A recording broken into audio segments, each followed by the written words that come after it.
Case number 5 is a 49-year-old Chinese lady who presented with frontal and occipital headaches and posterior neck ache for about 5 days. Again, another acute onset headaches. It came with blurring of vision, but a lot of migraine patients also complain of blurring of vision, redness and irritation of eyes during the headaches for 3 days. And it was preceded by a gastroenteritis by 1 week, and she saw a GP given eye drops, did not improve, so the GP referred her urgently. And initially, I want to pass this thing about blurring of vision, but then she has a lot of other things that are a bit worrying, redness and irritation of eye, some posterior neck ache. And so it raises some issues or maybe some infection inflammation somewhere. So I tested the vision. I mean, she couldn't see the print properly on my desk, and she couldn't see the prints on the poster on my wall. So I thought that is probably significant, and the conjunctiva was injected, although the fundoscopy showed sharp optic disc. Well, I did an MRI brain immediately. I thought it was some raised pressure or meningoencephalitis. But the MRI brain was normal, even with contrast, there was no enhancement. So I sent to the ophthalmologist on the same day and gave a call to my ophthalmology friend. The temperature was 37.6, by the way. And they found that she had very impaired visual acuity, 6/120 bilateral. And you can see there's a lot of exudative retinal detachment on both sides of the retina here. Can you see this part here that seems to be bulging out? And they did a OCT, optical coherent tomography, on the patient. And cross-section, you can see that the retina is lifted up from the baseline here. And of course, she was treated immediately with IV Methylprednisolone and oral Prednisolone. And 1 week after, you can see that the retina is more or less returned to normal, and the OCT has sort of normalized. You can see here, right? The retina is back to the baseline. This is the fovea. Yeah. So here, I think the thing that gets worried, of course, is the redness of the eyes and the blurring of visions. Although a lot of patients with migraine complain of blurring of visions, and so must really check their visual acuity to make sure it's not impaired. So what she has is VKH, Vogt-Koyanagi-Harada syndrome. It's a Uveomeningoencephalitis. It's one of those inflammatory conditions that present with a white fallout of hair, and they affect the skin, affect visions, and cause signs of meningism and meningitis. Treatment, of course, they give them steroids. A white band here. What the patient has is actually a pituitary hemorrhage. And this is the cause of the sudden onset of headache that's worse in his life. So I'm going to illustrate that CT scan may not see everything that you want to see. Right? If you haven't done an MRI, we'll probably have missed it. And lumbar puncture is likely to be normal of this patient because it's quite a small bit inside the pituitary gland. Right? And this brings me to the slide on thunderclap headaches. The IHS has a definition of primary thunderclap headache. That means they have a sudden onset headache, usually worse in their life. They hit a peak within a minute. Although in practice, we take up to a few minutes because nobody will time their pain and see whether they hit a peak in 1 minute at the onset of a severe headaches. But they stress that the CSF must be normal and the brain imaging must also be normal in this case, periphery and MRI. And very important, whenever you see someone with a headache, the most severe in their life and hit a peak within a minute or so, that you have to exclude a subaneurysm hemorrhage and cerebral venous thrombosis. So this group of patient has to be admitted, and usually we go on to a scan, CT scan or MRI. If it's normal, we'll go on to a lumbar puncture to exclude bleeding in the CSF. Right? I think if you don't do that, it's probably criminal for anyone with a sudden onset headache that suggests an SAH.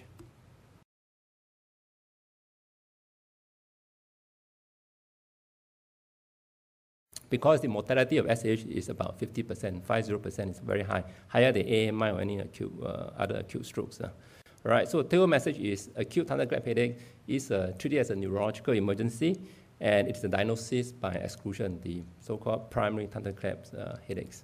So these are the red flags when you should worry about secondary headaches. I think any headache that starts suddenly, and of course headache that comes with any neurological deficit will imply there's something wrong in the brain, and this group of patients has to be admitted and have the brain scanned. And headache that don't fit a benign pattern should get you worrying also. You don't fit tension headache, you don't fit migraine, you don't fit cluster headaches, and the usual primary headache, I think you should be worried. And any headache that changes pattern, you may be following a patient with tension headache and migraine for 20 years, and then patient comes to you, see you one day with a change in pattern of headache. This is quite significant because about 10% of the population has migraine, 10% has tension headache. So there's no reason why they cannot have a second pathology after a while. So you must always ask for any change in the pattern of headache and do a thorough evaluation again. Of course, anything that persistent is bad, and headache that's associated with insomnia.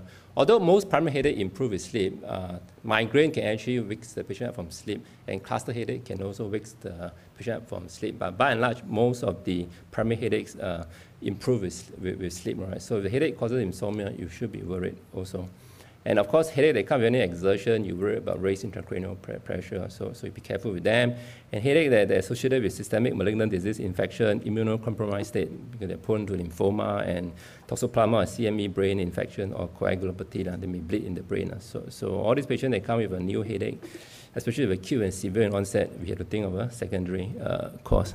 So in the last 2 or 3 minutes, I just want to go through when to image and what to use. I'm sure this is on the mind of many of you who sees patients with headache. Let's look at some statistics. The Frishberg, right, reviewed about 17 studies with 1,000 over patients from the 70s to the 90s, published in 1994, comparing CT with MRI, and he found that, right, in patients with migraine, if you do a CT with contrast, there's 0.3% chance of finding something that is significant. And if you do an MRI without contrast, it's 0.4. I think there are about 3 cases out of 900 patients. 3 were some form of brain tumor, I can't remember which type, and 1 was an AVM. And if you look at any patient with headaches, right, the chance of finding something abnormal on the scan is a bit higher, 2.4% with both CT and MRI. But they were MRI done without contrast and in the early era. Nowadays, MRI is much better, and with contrast, I'm sure it will pick up more lesions, right? So usually how I advise a patient, if they have a classical migraine and insist on doing a CT scan, I usually tell them the exam is normal, it sounds like migraine. The chance of finding something abnormal on a CT scan is only 0.3%. If I really want to couch them not to do it, then I say, there's an iodine reaction, severe one, 0.01% chance of dying is 0.002%. Right, and hopefully they will say no they will give up the idea of doing a CT scan on a normal brain. And then later on, Sempere in 2005 published a series of 1,000 over patients. We presented to the clinic with at least 4-week history of headaches, average age 38 years. These are the diagnoses, usually migraine, tension headache, etc. Neuro exam was normal in 99% of the patient. They did CT in 1,500, MRI in about 580, and both in 136. And they found something significant in 1.2% of the patients. And 17 of these 22 had normal neurological examinations. So if you're curious, these are the diagnoses in the 17 patients. Half are brain tumors, and 1 or 2 is Arnold-Curry type 1 malformation, and then the rest listed here. And half the patient required surgical treatment, right? So again, you see the number is about 1.2%. Half require surgical treatment, that's about 0.6%. Then look at the normal subject now, incidental finding in the MRI in a healthy subject. These are healthy volunteers in one study, aged 3 to 83 years old, and 0.2% brain tumors, and then the rest, about 1.8%. In other German studies where they recruit military flying pilots, 2,000 of them, and 0.47% of brain tumor. And in Japan, 1,000 over adults for the brain docking study. I'm not sure. I think they mean documentations, but that's what they wrote in the paper on docking, Japanese English.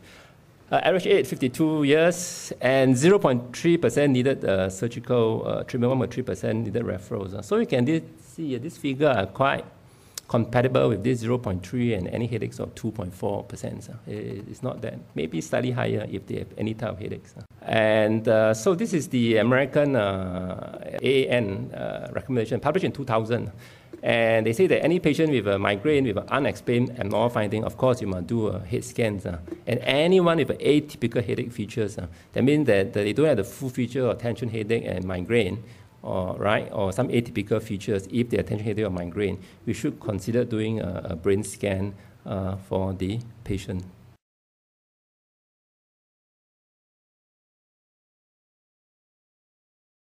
And which scan to use? I think it's quite clear nowadays that MRI definitely see more than CT scans, especially for the list of conditions listed here. MRI is probably better than CT scan in terms of sensitivity by about 10-15%.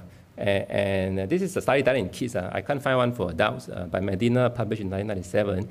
Comparing the sensitivity of MRI with contrast and CT with contrast, you can see that the sensitivity and specificity of MRI is better than the sensitivity and specificity of CT scan by about 10%. So I think if you patient have a headache with atypical features and you seriously want to see something, right, you think there's something inside the brain, I think you should go on to do an MRI rather than to do a CT scan. You may miss 10% of the abnormal findings. Right, so thanks.